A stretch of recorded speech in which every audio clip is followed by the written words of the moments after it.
Good evening, नमस्कार। स्वागत है आपका अपने YouTube चैनल जुड़िए और समझिए पर।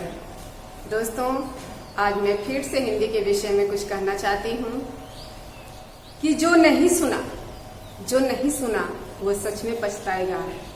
जरा हिंदी की गहराई में जाकर तो देखो, बड़ा मजा आएगा। इसी के साथ आज का क्लास हम शुरू करते हैं। दोस्तों, इसके पहले हम लोग पढ़ रहे हैं शब्द के अंतर्गत हम लोग पद पढ़े। आज पढ़ेंगे शब्द भेद। आज पढ़ेंगे शब्द भेद। शब्द के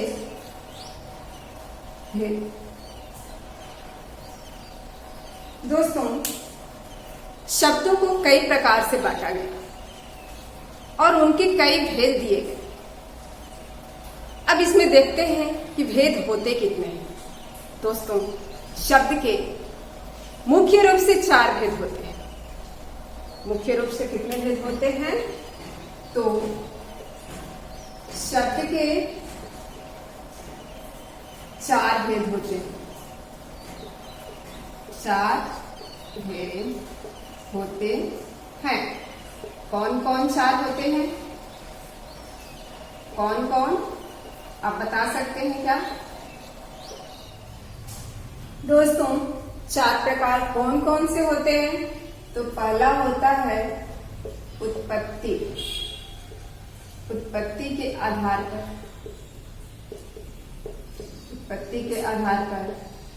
दूसरा हो गया रचना या बनावट के आधार पर। रचना या बनावट के आधार पर। उत्पत्ति के आधार पर, रचना या बनावट के आधार पर। अब आते हैं प्रयोग के आधार पर। और हमारा चौथा होता है अर्थ के आधार पर। अर्थ के आधार पर कितने हो गए? 4। कौन कौन? उत्पत्ति के आधार पर, उत्पत्ति या स्रोत के भी आधार पर कह सकते हैं। उत्पत्ति या स्रोत के आधार पर, रचना या बनावट के आधार पर, प्रयोग के आधार पर और अर्थ के आधार पर।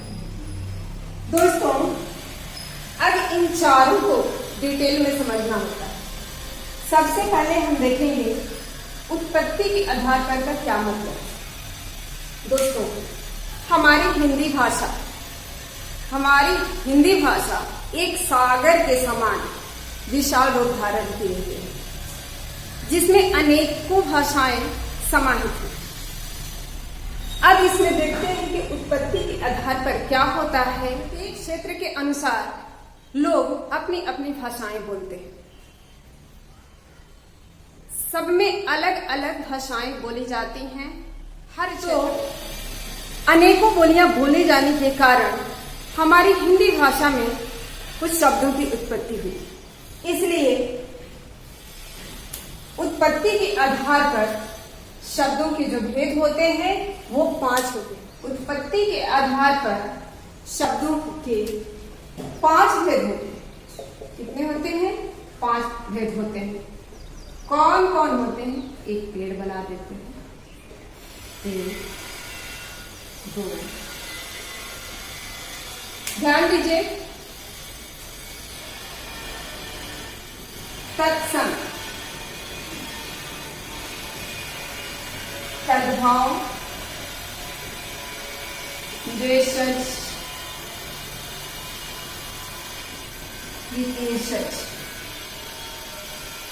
विदेशज या इसको विदेशी भी कह सकते हैं। दोस्तों, अब हमारा 5वां कौन सा आता है? संकर। ध्यान दीजिएगा, संकर यही शब्द रहेगा। आप यहाँ पर शंकर नहीं लिख सकते हैं। शंकर नहीं, शंकर से भगवान का बोध होता है। यहाँ हमको शंकर शब्द लिखना है। अब देखते हैं तत्सम। तत्सम का मतलब क्या होता है? यहां से शुरू करते हैं। दोस्तों, तत्सम शब्द किसे कहते हैं? तो यहां देखिए, तत् और सम दो शब्दों से मिलकर के बना है। क्या हुआ? तत्। तत् यानी उसके। सम का मतलब हो गया समान। तत् मतलब उसके, सम का मतलब हो गया समान। अब यहां बात आती है किसके समान। देखिए क्या होता है कि हम लोग चलते फिरते किसी को देखते हैं या किसी को झटके में देखते हैं, कहते हैं उनके जैसा हमने किसी को देखा, हो सकता है कि वही हो। हाँ वही होंगे, यहां पर आ गया उसके समान। तत् मतलब उसके, सम का मतलब समान। उसके समान किसके समान? संस्कृत के समान, यानी संस्कृत भाषा के समान। दोस्तों भाषाओं की भाषा, भाषाओं की भाषा कौन सी भाषा होती? संस्कृत। संस्कृत से ही तो हमारी सारी भाषाओं का निर्माण हुआ है, हुआ कि नहीं? सभी भाषाओं की जननी किसको कहा जाता है? संस्कृत को कहा जाता है। अब कह रहा है कि तत् मतलब उसके, सम मतलब समान, यानी कि संस्कृत के समान। अब यहां समान की बात क्या है कि ठीक संस्कृत ही, संस्कृत की ही वे भाषा जो हिंदी में, हमारी हिंदी भाषा में हूबहू प्रयोग किए जाते हैं, उसमें थोड़ा भी बदलाव नहीं होता है, वही क्या होता है? तत्सम शब्द होता है। जैसे हम बोलेंगे यहाँ पर प्रथम। प्रथम, प्रथम क्या है? देखिए इसका प्रयोग हम करते हैं इसमें, हिंदी में, लेकिन ये संस्कृत की मूल भाषा, ये भाषा संस्कृत की है, लेकिन हम प्रयोग करते हैं किसमें? हिंदी में, धड़ल्ले से प्रयोग करते हैं। तो ये हो गया तत्सम शब्द। दोस्तों अब कहने का मतलब है कि एग्जाम जब होता है तो ये रटने वाली जब जो बात है ना, ये बहुत परेशान करती है। कितनी बातों को रटा जाए, कितने तत्सम शब्द हम याद करेंगे, ये होता है कि नहीं? संस्कृत में तो पूरा भंडार भरा हुआ है। तो तत्सम शब्द को पहचानने का कुछ तरीका होता है, जितना मैं जानती हूं उसको आपके साथ शेयर करना चाहूंगी। तत्सम शब्द यहां पर लिखते हैं पहचान की बिंदु। दोस्तों इसकी पहचान कैसे करता है? तत्सम शब्द के पहचान के लिए ध्यान देंगे, कभी भी संस्कृत शब्द हिंदी के अपेक्षा, हिंदी के अपेक्षा पढ़ने या लिखने में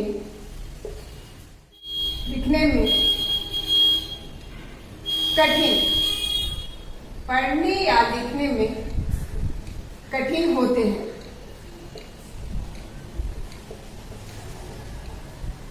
हिंदी की अपेक्षा पढ़ने या लिखने में कठिन होते हैं। तत्सम शब्द यानी संस्कृत के शब्द। अब आते हैं नेक्स्ट है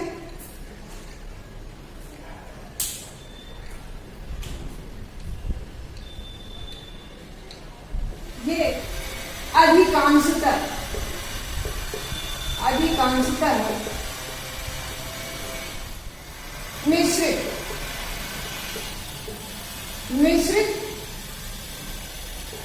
वर्ण में लिखे जाते हैं। अब ये आप कहिएगा कि मिश्रित वर्ण कौन कौन से होते हैं? तो मिश्रित वर्ण होते हैं श, त्र, ज्ञ, श्र,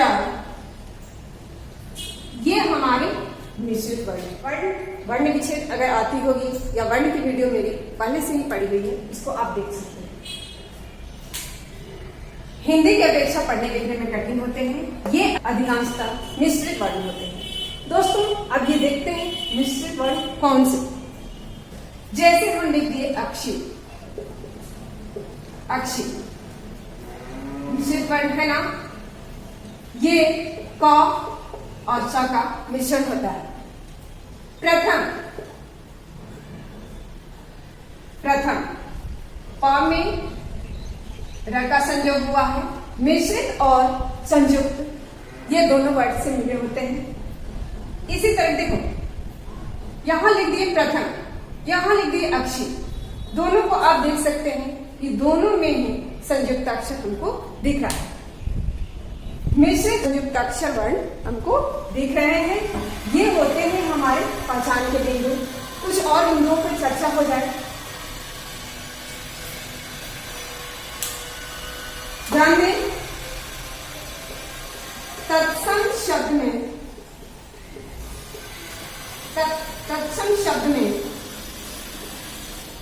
अनुनासिक किसे कहते हैं पता है क्या आपको? थोड़ा सा ध्यान देंगे। अनुनासिक चंद्रबिंदु को कहते हैं। ये हमारा अनुस्वार होता है। तत्सम शब्द में अनुनासिक का प्रयोग नहीं होता क्योंकि ये हिंदी में बना है। एक और देखते हैं।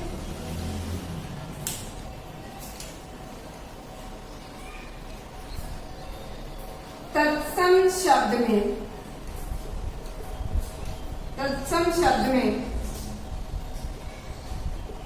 अनुस्वार का प्रयोग होता है।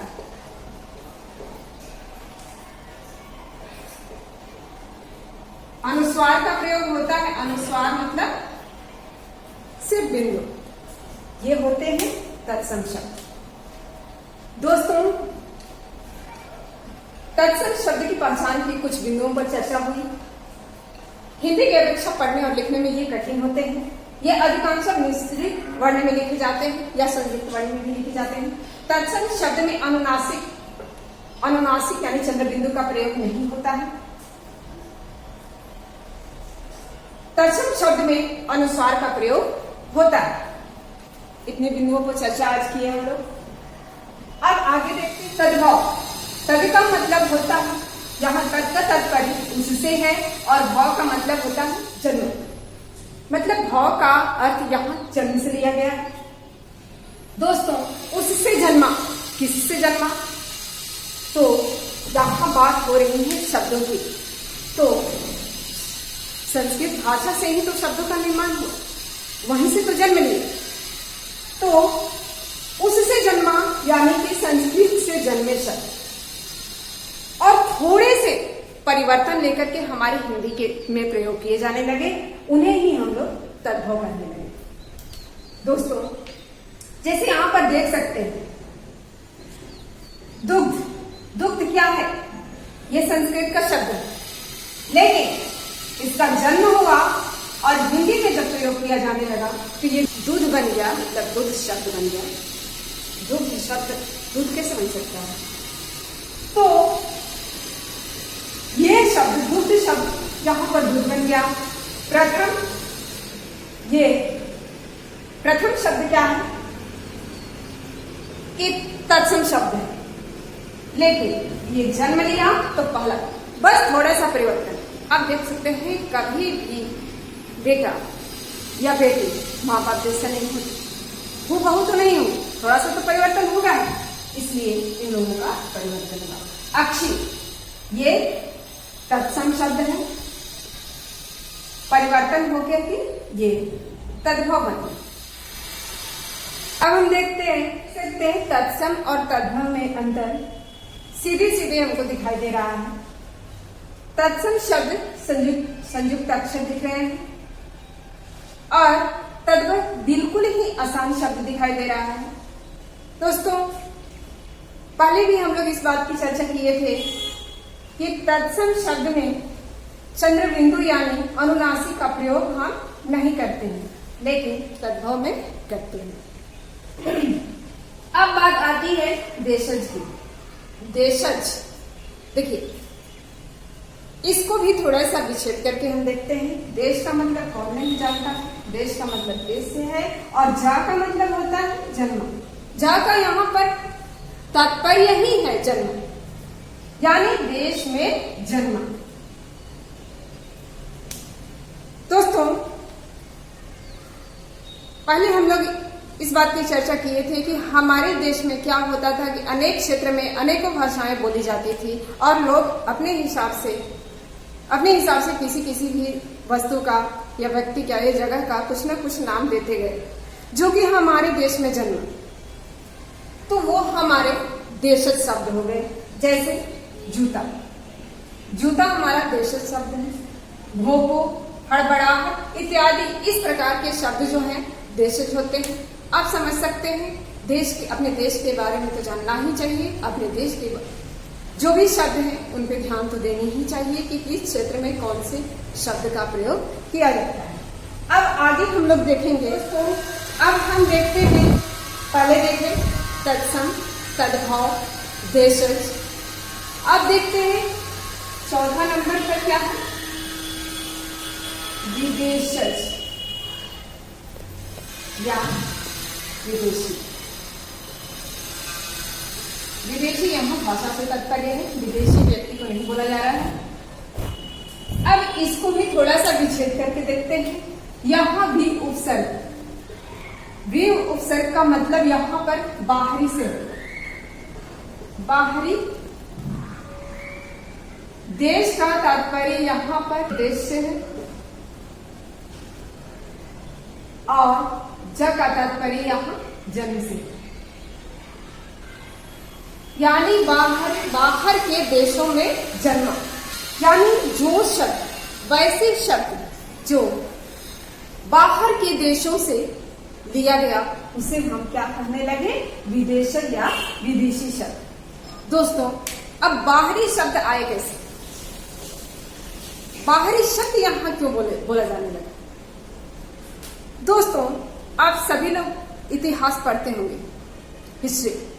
आपको इतना तो जरूर पता होगा कि बाहरी देशों के लोग भी यहाँ आए थे, उनका भी शासन चला था, और राजनैतिक, सामाजिक, आर्थिक दृष्टि से यहाँ पर उनका शासन भी चला था। तो वो लोग अपनी भाषाओं का प्रयोग करते थे। अब ये आप समझ सकते हैं कि साथ रहते रहते हमारी भाषाएं बदलती हैं कि नहीं? बिल्कुल बदलती हैं। तो बाहरी देश से आए लोग अपने शब्द का इस्तेमाल करने लगे, और उनके साथ साथ भाषाओं के बहुत सारे शब्द हमको आसान लगे, जिसको कि हम आज तक उसका प्रयोग करते आ रहे हैं। जैसे आप देख सकते हैं, डॉक्टर ले लेते हैं, डॉक्टर शब्द है ना आसान। यहां लिख रहे हैं रेलवे स्टेशन।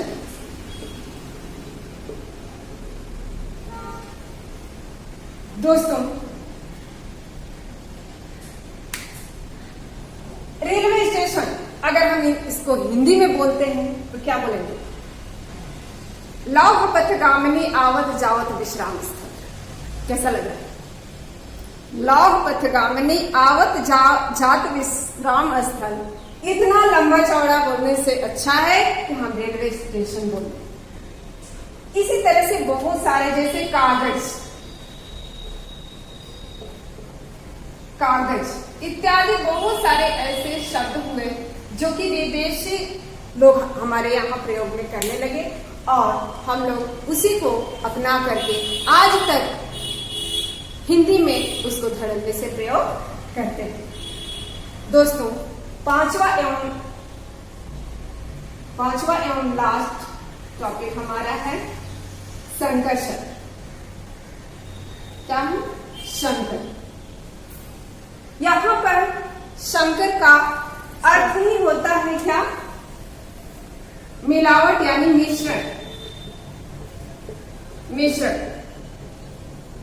दोस्तों, मिश्रण क्या? दूध और चीनी का मिश्रण नहीं, यहां पर शब्दों का मिश्रण की बात हो रही है।